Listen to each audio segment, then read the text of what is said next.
So, sir, good morning. Salamat ulit sa Good pagpapaunlak. morning.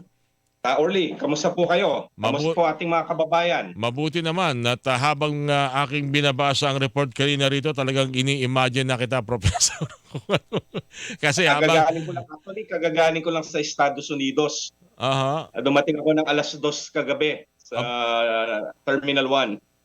Kumusta naman po yung inyong biyahe? Maayos naman po ba? Wala naman bang turbulence? Wala naman po bang maganda aberya? naman ho. Maganda ho. First time ko nakabalik sa East Coast after 7 years.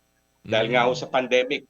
East Pero Coast, maganda ho. para sa di familiar, East Coast, yan ba yung New Washington area ho. York, Washington, DC. Maryland, yan. Okay. Anong reaksyon ng mga taga-Washington doon sa maritime cooperative activity ginawa ng kasama ho sila? New Zealand and Australia, Japan and the Philippines. Tapos, meron din yatang counterpart exercise na ginawa ang China. Hindi ko na alam sino kasama niya. Malamang mag-isa lang ho siya doon sa kanilang Luso. Luso. Ano ang impression, ano ang mensahe nito lalo na ho doon sa mga bansa na ating ding matagal nang pinananawagan na magsagawa ng iisang hakbang para na rin po sa kapakanan ng bawat isa sa kanilang mga territorial water, sa kanilang mga exclusive economic zone din, Professor? Una intindihin ho natin, eleksyon ngayon sa Amerika. Kaya ang focus ho talaga nila ngayon yung eleksyon, no? Na lumalabang ng konti si Kamala Harris sa mga ilang mga tinatawag nating yung mga states na kumbaga doon naglalabanan, no? Katulad ng Arizona, Pennsylvania. Ang focus ho talaga ng eleksyon at dapat rin ho natin intindihin ang Amerika ho bilang isang super at global power, iba-iba ang attention. Ngayon ho nakafocus sila sa nangyayari sa Middle East. Dahil balak na ho pasukin ng Israel ang Lebanon. So ganun ho, iba ho yung ano nila, ibang pananaw nila doon, talagang ang focus talaga nila. May kasabihan nga ho, politics is always domestic. Kaya ang focus talaga nila doon, yung mga maliliit na bagay na tungkol sa election, kung ano sinabi ni Trump sa ganitong issue, so ano sinabi ni Kamala Harris. Pero nakapokus na naman ho tayo doon kasi maapektuhan rin ho tayo kung ano man yung mangyayari doon sa election ho nila. Okay. Meron bang epekto ito kung sakasakali sa magiging resulta? Well, I understand si Kamala Harris, isa yan sa nagtungo dito, Professor, nalala niyo ho yun? Sa ating siya November. Oo, at pinag-usapan nila ni Pangulong Bongbong Marcos bukod doon sa mga usaping pang-ekonomiya ay ang tension sa West Philippine Sea na ikinaselos ng China at nagpadala rin ng kanilang malalaking mga barko sa loob ng ating exclusive economic zone. Understandable siguro na maaring may tuturing natin good news para sa mga Pilipino kung sakasakaling ang resulta ay papabor kay Kamala.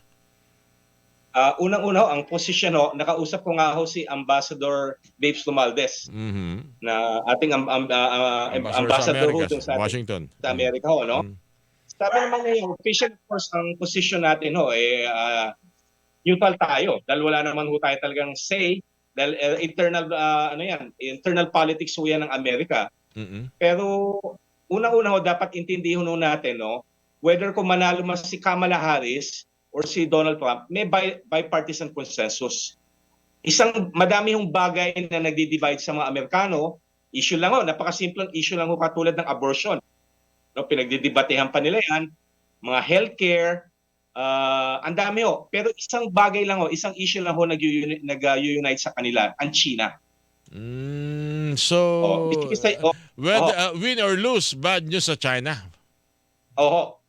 Even sa Ukraine, divided sila. Nagagalit ho yung mga Republican dahil bumisita ho si President Zelensky sa Pennsylvania na tinatawag nilang may term ho sila, nakalimutan, doon naglalaban yung mga, kumbaga pwedeng makuha ng Republicans, pwedeng makuha ng Democrats yung issue na yun.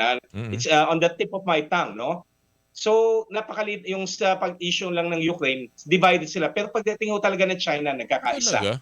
Except po talaga, si Kamala Harris. Buti pa sila,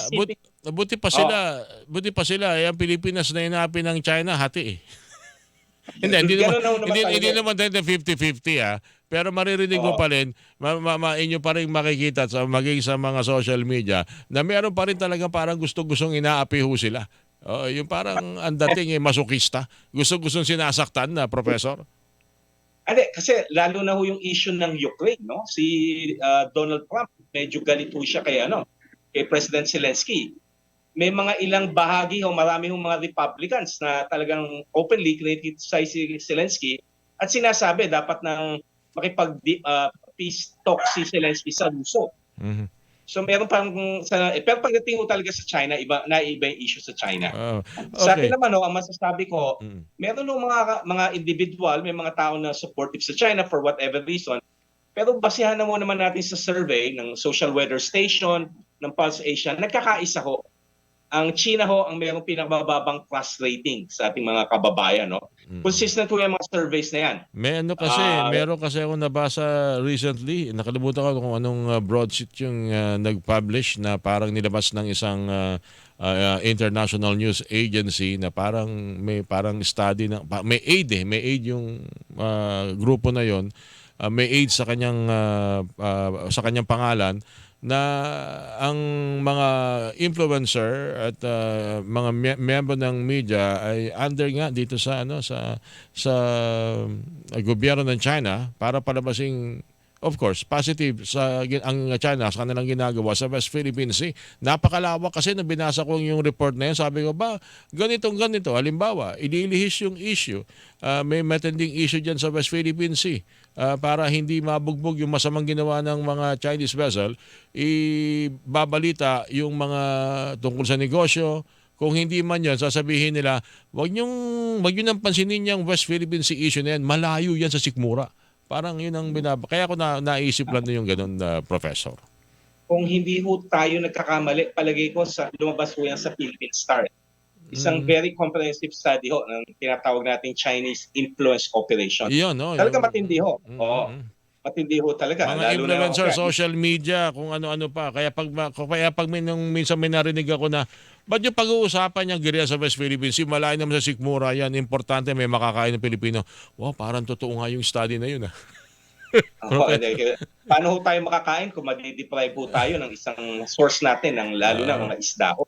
Anyway, going back dito sa multilateral maritime cooperative activity, ito na yung pinag-usapan natin, Professor De Castro, na matagal na siguro, kahit na unti-unti, okay lang, basta't maisagawa ito, simulan, hanggang makapunta doon sa mga lugar na merong mga issue, may tensyon. Ang pinagtataka ko lang, siguro, mas maganda rin naman marinig ang UN, dahil sila naman ang pinakikinggan ng mga bansa, lalo na yung kanilang bumubuo ng Security Council, para naman at maipakita kung ano ba talagang dapat na manaig dyan sa ganyang West Philippines issue, lalo na at marami mga bansa nagkakaisa at ayaw, tinututulan ng pangigipit ng China dyan sa West Philippines na yan. Tama ho kayo dyan. No? Kaya nga ho, nung nakausap ko si Ambassador Babes Tomaldes, merong move tayo ngayon sa UN General Assembly na mag-convene ng 20 bansa. Ang target po natin, 20 bansa, isa summit meeting yung mga talagang matatasong katungkulan, maaari Presidente o Prime Minister, na pag-usapan yung West Philippine Sea, South China Sea issue. Hindi ko lang alam kung natuloy yun, pero yun yung binabalak ng Pilipinas, mag-convene ng isang summit of at least 20 countries. Of course, minority yan. Malaki ang meron mga 206 states ang United Nations General Assembly. Pero at least merong isang bloke ng mga bansa na nagkakaisa at paninindigan July 12, 2016 Arbitral Tribunal ruling na nagwapo lang visa doon sa inano ng China, kasi sakop ng China na on the basis ng tinatawag ng 10-dash line claim. Ewan ko lang titingnan, antayin natin kung lalabas sa balita. Alright, yung possibility dahil mga bansa rin dito na nakararanas din na maaring ma-influence natin, na kahit natin na sumali rin sa ganitong maritime patrol, lalo yung mga kapitbahay natin mismo like Indonesia and Malaysia. And even Brunei, mahirapan siguro. Mahirapan tayo doon. Unang-una ang Indonesia, ang posisyon ng Indonesia, neutral siya . Pag nandiyan ang Amerika, nandiyan ang Japan, sasabihin niya, papanig tayo doon sa mga bansa na lumalaban sa China. Mhm. Pagdating naman ho sa Malaysia, ang sabi ho sa atin ng mga Malaysians, so sabi ho sa akin ng mga kaibigan kong akademiko na Malaysian, hanggang meron tayong dispute sa Sabah hinggil dito, hindi ho tayo papanigan ng Malaysia. Ayun, laging laging, nakalagay sa bargaining, table yang Sabah na 'yan ano, Professor? Oo. Isa ho ang Vietnam na talagang very sympathetic sa atin among the other 9 ASEAN member states. Pero sinasabi ho sa atin ng Vietnam, intindihin niyo naman, meron pa kaming land border with China, Mm, 'no? Pag nagkagulo diyan sa West Philippine Sea o tinatawag ho nila East Sea, ingat kami sa mga Chino dahil nandiyan sila. mm. Pangalawa ho, dapat natin tandaan ang Vietnam at China pinamumunuan pa rin ho yan ng isang Communist Party. Oh, sabagay may ano sila, may, Oo, common denominator pa rin, ano po? may common denominator. Alright, Kaya at the end of the day ho, talagang kumbaga nag-iisa ho tayo mhm, pagdating ho sa ASEAN. mhm. At least na lang ho, ang aliado natin Estados Unidos at may mga security partners ho tayo katulad ng Australia, New Japan, Zealand. no, India, Yung posible India South pala, Korea nabanggit ho. yung India, isa yan sa galit na galit ang kapitbahay nila. Oo, oo, talagang kaya binentahan ho tayo ng Bramos eh. Mm, mm. Alright, panghuli na lang siguro, Professor, napag-usapan last week yung tungkol sa Typhoon missile system na yan ng Amerika. Ano ba ito? At ano ba ang epekto nito kung dito muna sa atin at sanayin yung ating, siyempre, ating mga sundalo, gusto man natin maging pogi. Hindi ko naman alam kung bakit Oo. may mga tao na parang pag pogi ang kapitbahay, galit na galit sila. Pag merong bagong kagamitan, ayaw na ayaw at galit na galit, inggit na inggit at banas na banas. Hindi naman siguro pwedeng ganun na lang at pwede rin naman siguro ayusin ang iyong kapitbahay kung ano dapat na ayusin sa kanilang depensa lalo-talo na, Professor. Unang-una ho 'no, yung Typhoon missile ho 'yan, ayan ho yung kumbaga first generation na tinatawag natin intermediate range ballistic missile 'no. In kontra ho 'yan do'n sa mga short range katulad ng HIMARS na hanggang 500 'no. Mm. Tapos yung pinaputok po ng China recently yung intercontinental ballistic missile na pinalipad ho nila sa Pacific, ayun yung pinakadulo. Ang Typhoon ho or intermediate range ballistic missile ho nasa gitna. Nasa range po Mm. niyan mga 1,000 to around 1,200 nautical miles, no? Alright. Bakit po ba gigil na gigil sa atin ng China? Una-una, yung symbolism mo niyan, yan yung first generation ngayon ho ng Amerika na intermediate range ballistic missile. Kasi sinira ho nila yung mga intermediate range ballistic missiles ho nila noong 1988 na hindi ho sila gumawa. Kasi ho, mayroong INF treaty nun Mga malalama, between kay President Reagan kay Gorbachev. puro mga Bakit po ICBM. gigil na gigil ho ang China sa atin? Unang-una ho, no? Kaya ho na tamaan nung Typhoon missile lahat ng syudad niya mula ho sa baba ho, Guangzhou, no? Akyat ho tayo ng Xiamen at pinaka-north ho, Shanghai. So lahat ho ng mga coastal city ng China, kasama hong Hainan, pwedeng tamaan ho niyan. Kasi pwede ho Mm. yung tumira ho ng SM-6 missiles o yung mabilis, yung talagang very accurate na Tomahawk missiles. Mm. Tsaka pwede rin ho niyang tamaan yung mga isla na tinayo ho ng China at minilitarize. So talagang yung symbolism ho na galit ng China ho dyan. Okay. So very ano rin pala 'to 'no, very kaya di naman ibig sabihin na gagamitin ito. Ewan ko ba kung parang hindi naman Hindi, hindi unang-una ho nga ho eh. Ang parang sinabi ho ni Secretary Gibo Chidoro, wala kayong pakialam dahil nasa ayun nga po. teritoryo namin yan. Tama, oo. Oo. Oo. Kailangan din naman namin magsanay. Dapat nga ngayon sinasanay na tayo sa submarine dahil baka malay natin may magandang magkaloob sa atin at magpagamit ng submarine. At least sana yung ating mga miyembro ng Philippine Navy, Professor. Hindi ho, sabi ho ni General Romeo Browner at sinabi rin ho sa akin ni Ambassador Babe Sumales, balak ho talaga natin bumili nung Mm, Typhoon missile. Kasi meron na ho tayo nung BrahMos eh. oo. Oo, So bakit hindi tayo at sabi naman ho ni Ambassador, open naman ho ang Amerika na bentahan ho tayo niyan. Oo.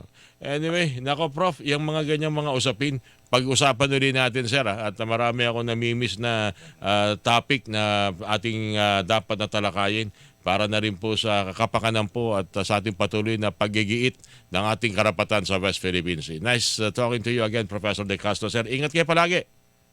Maraming salamat ho. Magandang umaga sa inyo, Ka Orly, at sa ating mga kababayan. Maraming salamat po muli sa inyo. Good morning.